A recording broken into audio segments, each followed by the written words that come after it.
Hello, it's me once again, Rosemary Aquino or Tutor Mia Rose. And for this video, I will be sharing with you the basic lesson flow infographics. Okay, so dun sa first video ko, I shared with you basic lesson flow chart and hindi ko siya masyadong na-discuss ng maigi. So in this video, di-discuss natin siya one by one. Right, so let's start. ENGOO basic lesson flow. First step is to remember to check your students' request before you begin your class. This is actually very important. Okay, and well, here is an example of a student's request. We have here lesson contents, free conversation, or they can put their daily news or any other lesson material that they want to use for that class.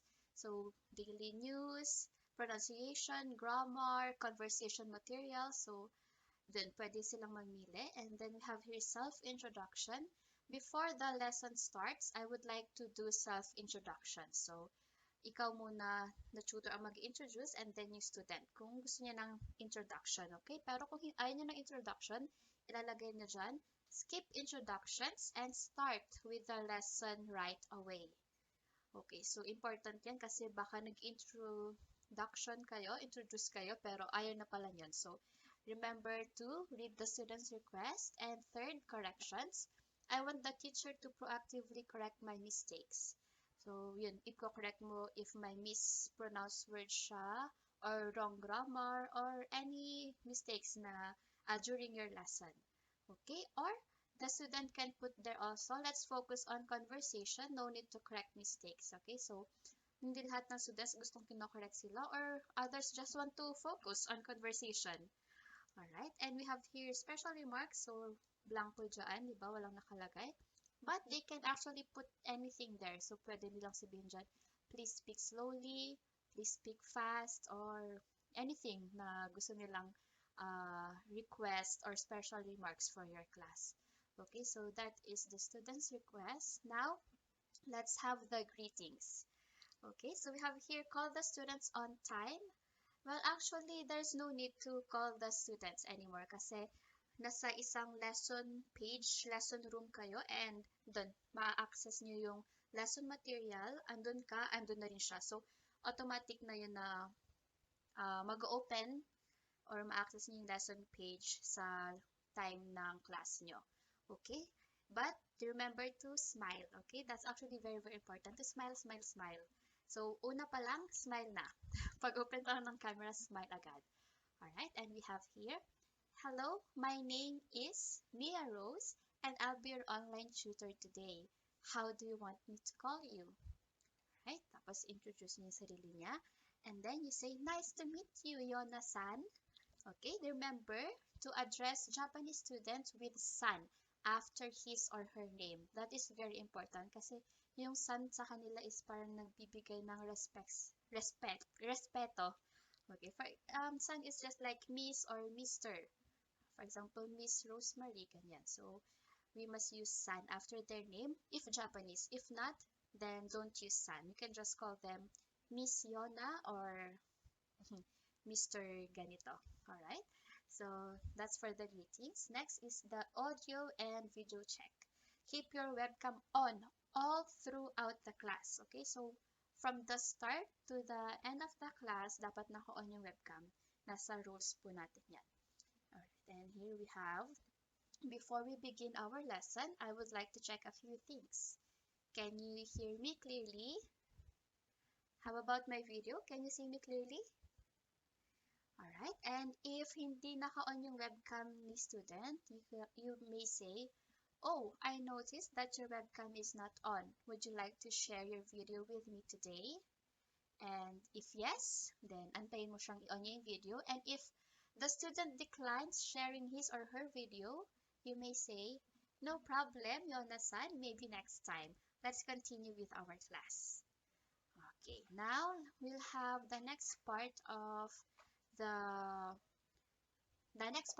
lesson flow, which is to check the student's request if the student would like to have the introduction. Okay, so ayun, na-check na nga natin yun kanina. Alright, so now for the introduction, ang unang mag-introduce is yung tutor. Okay, but a reminder, the tutor will start with their brief introduction, avoid mentioning personal information, and the duration must be 45 seconds to 1 minute only. Okay, so avoid, of course, saying your whole name, your personal life. For example, if you're married, single, if you have children, those things. Uh, that's actually a personal information. So let's avoid that. And well, here you have an example. Since this is our first class together, Yona-san, let's get to know each other better. Again, my name is Mia Rose. I am from Albay, Philippines. I am working as an English tutor, and during my free time, I like watching movies and TV dramas. Also, I love Aikido. How about you, Yona-san? Can you share something about yourself? Okay, so ganun lang kasimple yung introduction natin. Minsan, shortcut ko pa siya kasi parang mahaba minsan. So, sinasabi ko lang, I am from the Philippines. Pero minsan gusto nilang malaman kung taga saan ka. So, pwede rin. I am from hometown and then your country. Then, I am working as an English tutor. Or if you, of course, if you have other jobs aside from being an English tutor, pwede mo mention. And, yun, yung hobbies mo, yun, it's up to you. Anong hobbies mo? Watching movies, reading books, those things. Okay, then, of course, pag turn na ni student mag-introduction, mag-introduce, listen attentively. Ask at least 3 follow-up questions related to their hobbies or interest. Okay, so for example, interest niya rin is mag-watch ng movies. Okay, so, oh wow, that's great. We have something in common, Yonasan. We also love to watch movies. And may I just ask, what is your favorite movie? For example, sabi niya, Avengers. Favorite ko yun. And well, yun, magtanong ka na, who is your favorite superhero and why do you like him? Alright?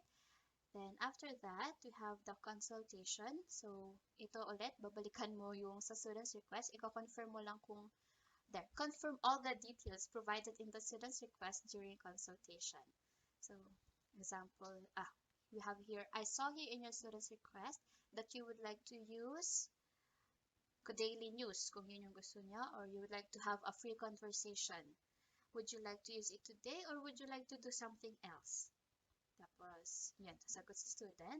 And if the student requests to continue, please send the link to the preferred material stated in the student's request proactively, alright? So, well, actually for this part, no need to send the link. Kasi nga, doon sa lesson page, doon sa lesson room, andun yung video nyo, andun kayo, and andun na rin yung lesson material. So, no need to send the link, okay? So, erase mo tong part na to.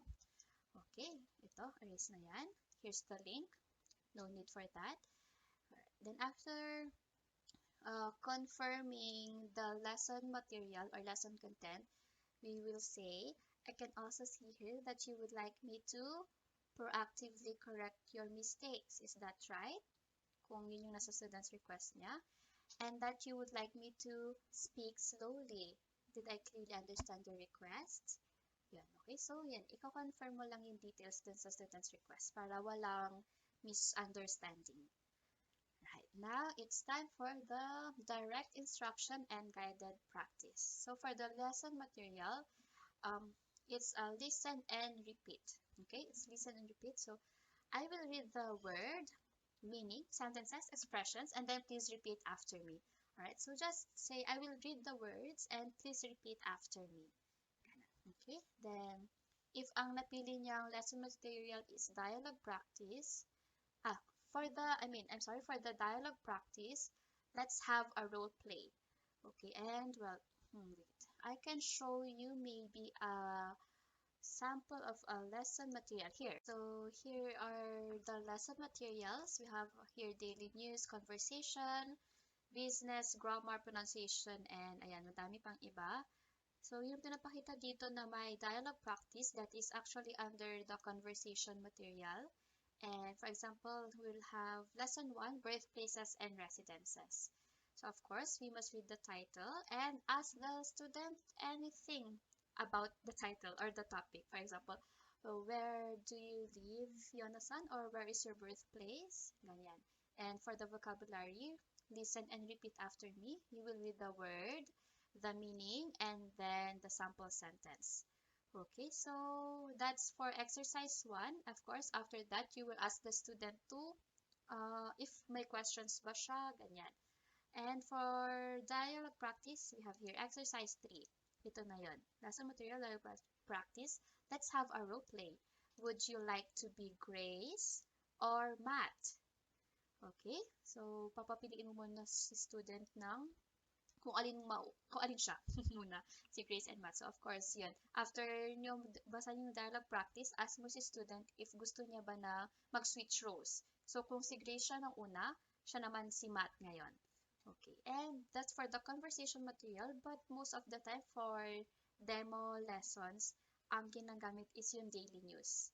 So, we have here daily news, and for example, ito yung pinili ni student na articles. Of course, you will read the title again, ask anything about the topic. Again, ulit exercise 1 and exercise 2 article. Yan. Read nyo yung title and then paragraph by paragraph. Okay, so ikaw muna, then si student. Ikaw muna, si student, tas next paragraph. Okay? So, yun yung sa lesson materials. Now, if ang pinili ni student, if the student requested to have a free conversation, choose a topic that your student is interested in based on their introduction and discuss. Okay, or you can ask the student if may topic ba siyang gustong pag-usapan or naiisip. If wala, pwede ka mag-suggest. For example, alright, Tionasan, how about we talk about traveling? Right. So, ayun, dapat madami kang question na naka-ready about traveling. Madaming possible questions like, have you been to other countries? What's your favorite country and why? What other countries do you want to go to? Mga ganyan. Or you can ask about the student's introduction. So, she loves also watching movies. Yan, pwede mo tanongin yung favorite movie niya. Or, since natanong mo na yun sa introduction part, pwede mo tanongin na, what other types of movie do you like to watch? Kinds of movie, or who's your favorite actor and why? Yung mga ganun. Basta anything related sa introduction or sa topic nyo. Okay, and of course, there, number 3, avoid dead air or awkward silence. Okay, so, dapat madaldal ka. So, or madami kang, yun nga, naka-ready na question, or okay din naman na mag-share ka ng experience mo or ideas mo, pero make the student talk more, okay? Follow 70-30 rule. So, pwede mag-share pero dapat mas magsalita siya kasi since siya yung nagpa-practice or gusto yung improve yung English skill niya. So, alam mo siyang magsalita lang ng magsalita. So, ask questions na may why or please explain. Ganyan. Hindi yung isang tanong, isang sagot. Okay, so dapat mag-explain din siya para ma-practice yung speaking skills niya. Okay, then number 5, of course, listen attentively. Kasi syempre, kung ano yung sagot niya, dun ka magtatanong based sa sagot niya. Tapos magtatanong sagot. Ganun lang siya. Then, of course, number 6, respond appropriately. So, hindi maganda na kinokontra mo yung student sa mga ideas niya. Or okay lang siguro mag-share ka, pero wag yung kontrang-kontra. Ganun. Or pwede mong sabihin ng maayos. Basta respond appropriately. Alright, and the last part of the basic lesson flow is ending the class. So, 1 minute before the lesson ends. So, for the actual class, it's 25 minutes. So, pag 24th minute na, yun, it's time to end the class. And for the demo lesson, it's only 15 minutes. So, pag 14th minute na, it's time to end the class. And while ending the class consists of 3 parts. Wrapping up, giving feedback, and saying goodbye. Here we have this one. Oh, it seems like we only have a minute left for our lesson today. Do you have any questions before we end our class? If wala, it's time to wrap up the lesson. So for today's lesson, we discussed or talked about the article, Study, Keep Heart Healthy to Slow Brain Aging. So basahin mo yung title. And also learned words such as decline, cholesterol, and processed. Alright, so hindi mo kailangan basahin lahat ng vocabulary dyan. Okay, so mga 3 words lang, or if may na-mispronounce word siya, yun, yung sasabihin mo dyan sa learned words such as, ganyan. And then next part is give specific feedback. So you did a great job in reading the article with me, but please work on your pronunciation. Yan. And to do that, you can read books aloud. That is actually very helpful. And I think that's it for today. I want to thank you again, Yona-san, for booking my class. It was a pleasure having a lesson with you. I hope to see you again. Take care. Goodbye. Okay, so yun na. Yung katapusan ng basic lesson flow. I hope everything's clear. And for demo lesson sample, nandun yun sa first video ko. So that's it. Sa next video ko, maybe I will be showing with you yung ginagamit ng ENGOO platform, which is the Bellbird. So abangan nyo lang yan. Don't forget to like, subscribe, and thank you. Bye-bye.